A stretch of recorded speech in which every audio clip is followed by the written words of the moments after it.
Diterjunkan untuk menggempur Ukraina, inilah 4 monster lapis baja milik Rusia yang menggentarkan dunia.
Hingga saat ini, perang antara Rusia dan Ukraina pun masih terus berlangsung.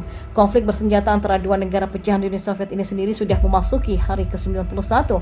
Ini terhitung sejak Presiden Rusia Vladimir Putin memerintahkan invasi Rusia ke Ukraina yang disebutnya sebagai operasi militer khusus pada 24 Februari. Dalam perang ini, Rusia menurunkan berbagai persenjataan yang dimilikinya seperti tank-tank modern miliknya. Dan inilah 4 kendaraan lapis baja paling garang yang telah mengukir sejarah Rusia dan menggentarkan pihak barat. Yang pertama, T-72BM. Ya, tank tertua yang masih digunakan hingga kini adalah T-72BM Ural. Diluncurkan pertama kali pada tahun 73, tank ini masih gagah dan bahkan berpeluang untuk dikembangkan lebih lanjut pada masa mendatang. T-72BM adalah tank generasi kedua yang paling banyak diproduksi dan hingga kini Ultra Vagonzavod. Dan hingga kini Ultra Vagonzavod, yaitu perusahaan pengembang tank tersebut, setidaknya telah memproduksi lebih dari 30.000 unit. Tidak hanya itu, T-72BM ini juga punya banyak versi modifikasi, baik untuk pasar domestik maupun luar negeri.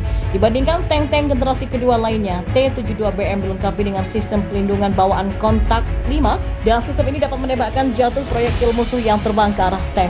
Tank ini juga punya meriam smoothbore 125 mm yang dapat menembakkan rudal.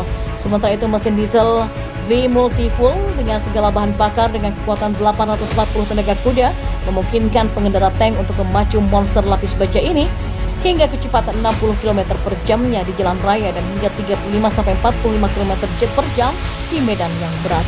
Saat ini ada sekitar 2.000 unit T-72BM dan B3 yang beroperasi, sementara 7.000 lainnya dalam penyimpanan. Yang kedua, T-80. Julukan Vladimir diambil dari nama kepala desainer T-90A. Begitulah cara pemerintah mengenang pencipta kendaraan lapis baja ini. Salah satu ciri khas tank T-90A adalah sistem pemandu inframerah Sotra dan sistem pemandu laser generasi selanjutnya. T-90A memiliki mesin berkekuatan 1000 tenaga kuda. Mesin konsumsi bahan bakar tank ini tidak seboros T-80U, ia tetap dapat melaju kencang sebagaimana abangnya. Dan pada tahun 2011, tentara Rusia menghentikan pembelian T-90 demi menghemat anggaran untuk membeli tank T-14 Armata yang baru.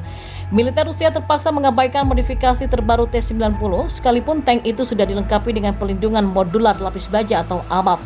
Saat ini ada sekitar 400 unit tank T-90 yang kebanyakan versi modifikasi A yang beroperasi, sementara 200 unit lainnya dalam penyimpanan. Lalu yang terakhir ada T-14 Armata. Versi dasar tank T-14 dirancang dengan meriam 125 mm. Meski begitu, kendaraan tempur ini juga dapat dipasangi meriam 152 mm. Tank T-14 mampu menembak hingga 10 proyektil per menit dan dapat mencapai target pada jarak hingga 7 km. Sebagai perbandingan, tank Abrams Amerika hanya dapat menembak 3 proyektil per menitnya dengan jangkauan hanya 4.600 meter. Selain itu, setiap tank ini juga dilengkapi dengan sistem radar sendiri, sehingga memberikan keuntungan khusus dalam hal pengendalian bidikan dan juga penembakan. Maka dengan begitu, T-14 juga dapat menyasar pesawat dan mencegat roket atau rudal yang diluncurkan oleh